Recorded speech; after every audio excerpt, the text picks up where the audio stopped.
$800, $850, $1,000. Man, Lego is so expensive. What if I told you you don't have to pay these ridiculous prices to get good, high quality valued sets? In this video, I'll be going over my top 5 favorite sets that are all under $30. Some of them are on shelves now, but some of them are retired. That being said, if you find them used, you can find all of these for under $30.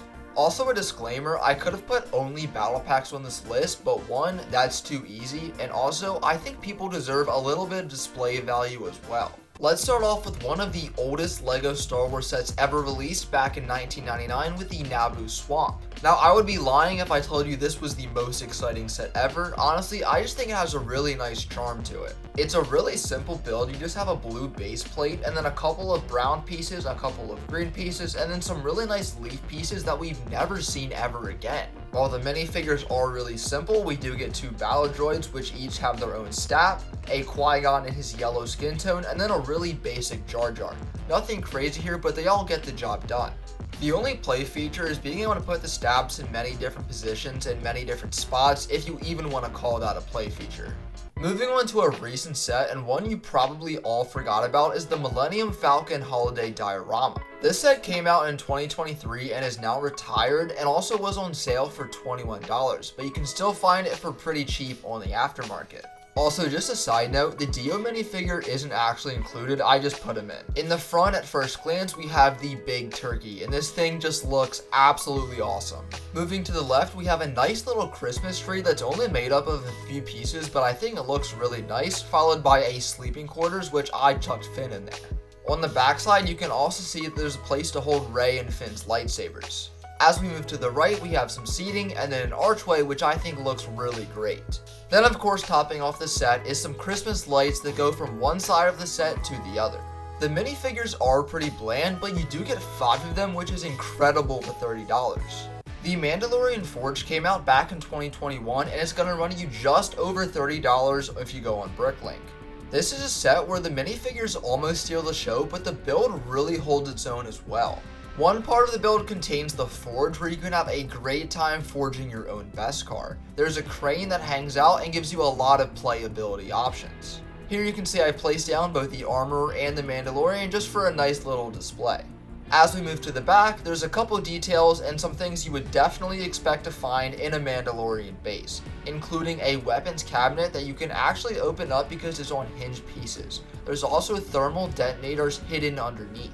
There's also a blank Mandalorian helmet in the corner, which is a really nice detail. We also see the Mandalorian logo on the wall.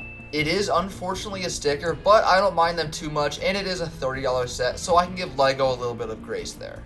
The build is really simple, but looks great from just about every angle. If we take a look at the minifigures, Paz Vizsla is definitely the standout here. He is absolutely decked out from head to toe. His jetpack is awesome, it is brick built, but it looks so good. His helmet print is excellent as well. He was just re-released in the new Paz Vizsla vs Moff Gideon battle, so I definitely recommend not picking up this set if you wanted it just for the Paz Vizsla.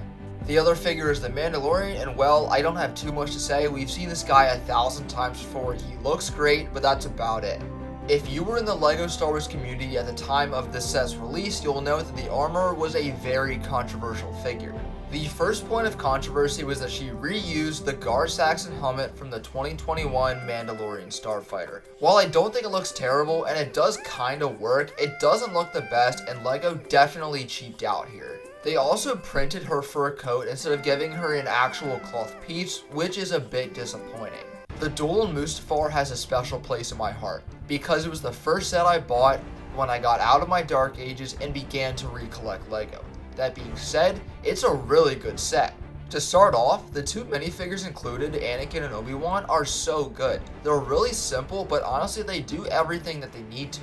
I really like how you can move the structure in the back up and down. It provides not only great playability, but also a lot of options for display. This set also has a ton of other play features like the lava that you can spit out, and the platforms that you can move from side to side. Even though the design was really simple here and it was just a $20 set, I think LEGO absolutely hit the nail on the head. There's nothing I could even change about this set. The Clone and Droids Battle Pack might be the greatest value for any LEGO Star Wars set ever. This set retails right now for $30, but you can find it on sale pretty much everywhere for $24. Those $24 get you quite a lot with 2 Separatist vehicles, 2 Republic vehicles, which include 5 Battle Droids and 4 Clone Troopers. 3 of the Battle Droids are Super Battle Droids and 2 are just regular B1s. This honestly really surprises me because it feels like LEGO would usually go the opposite and do 2 Super and 3 B1. The staff that they included is absolutely gorgeous. My only complaint is that they really should have had the front tile printed, or even a sticker would have been fine. Just a little bit of detail would have gone a long way. The Octatura Tri-Droid is the main build of this set and it does not disappoint. If you don't know, there's 2 different types of Tri-Droids. One of them comes from Utapau that we can see in Revenge of the Sith, and then another one we can see is a bigger version from the Clone Wars. That being said, this is of course a very downscaled version of that. You can move the legs to whichever angle you want, and then you can also use the 3 Flickfire missiles. Then following that, if you open up the head, you can find a brain.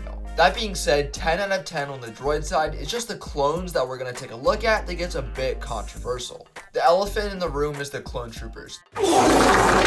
They're not perfect, but you've all heard the spiel 1,000 times with the helmet holes, so of course I'm not going to go into that here. I think they're good, but they could be better. Unfortunately, the builds to the clone side is where this set falls apart. We receive a supply crate, a speeder, and then a little defense station. The speeder is of course a throwback to the 2007 version, which was the first LEGO Star Wars Battle Pack ever. Guys, how do I put this gently? I can't. It looks so bad. The OG one looks a lot better. And also, the little defense build just doesn't really add anything. I would have liked to see these pieces diverted to the Separatist side to maybe make a bigger Tri-Droid. That being said, it's not even that big of a deal, and it's not enough to take away that this is a top 5 battle pack ever made.